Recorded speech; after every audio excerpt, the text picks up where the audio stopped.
नमस्कार, मेरा नाम आशित प्रकाश है और आपने देखना शुरू कर दिया है विट्टी चोखा। हाँ, मुझे पता है कि मेरे जिस रिपोर्ट को आप देख रहे हैं उसे सरकारी भाषा में पैनिक कहा जाता है। यह रिपोर्ट उन ट्विटरबाजों को भी पैनिक कर सकता है जो तेल और एलपीजी किल्लत की खबरें चलने पर अपने बगल के पेट्रोल पंप पर जाकर कैमरा ऑन करते हैं और कहते हैं कि सब फर्स्ट क्लास है।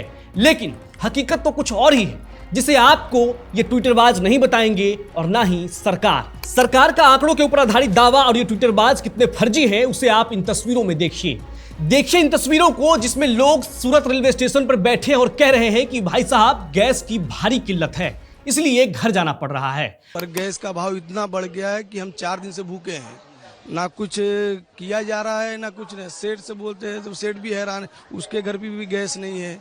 इसके वजह से हम लोग 4 दिन से मतलब भूखे हैं। होटल भी नहीं खुला है और कुछ नहीं है, तब खाने की सुविधा ही नहीं है, तो इसके लिए हम लोग गाँव जा रहे हैं।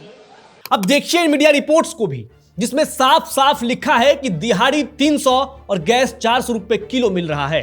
पलायन करने को मजबूर लोगों का कहना है कि जब तक गैस की स्थिति सामान्य नहीं होती वे वापस नहीं आएंगे। कई मजदूरों का कहना है कि वो गैस की किल्लत की वजह से खाना नहीं बना पा रहे हैं।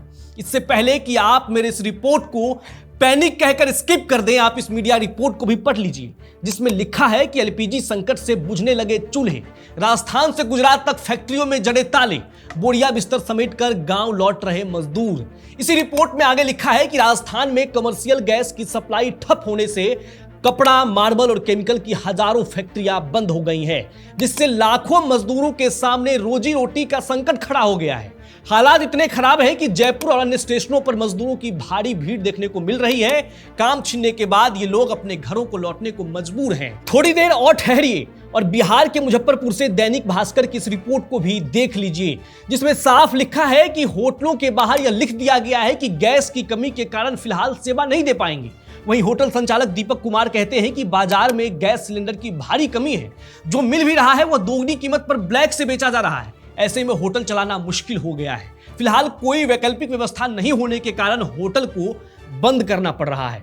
अब बिहार के बाद चलिए उत्तराखंड और देखिए इस रिपोर्ट को, जिसमें लिखा है कि गैस संकट की मार, देहरादून में रेस्टोरेंट बंद, छात्रों की पढ़ाई पर संकट। इसी रिपोर्ट में आगे लिखा है कि सीमित बजट में पढ़ाई करने वाले कई छात्र महंगे भोजन का खर्च नहीं वहन कर पा रहे हैं। ऐसे में कुछ छात्रों ने अपनी पढ़ाई बीच में छोड़कर घर लौटने का कठिन निर्णय लिया है।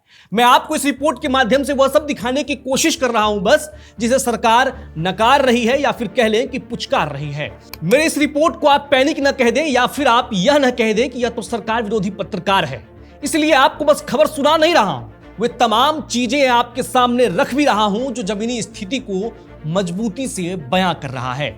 वहीं मेरे इस रिपोर्ट के ठीक उलट सरकार सदन से लेकर सभाओं तक कह रही है कि भाई साहब सब कुछ फर्स्ट क्लास है, गैस की कोई समस्या नहीं है, तेल की कोई समस्या नहीं है देश में। अब यहां ध्यान देने वाली बात यह भी है कि देश के अलग अलग हिस्सों से जो ये तस्वीर आ रही है पलायन की, ये पहली बार नहीं है।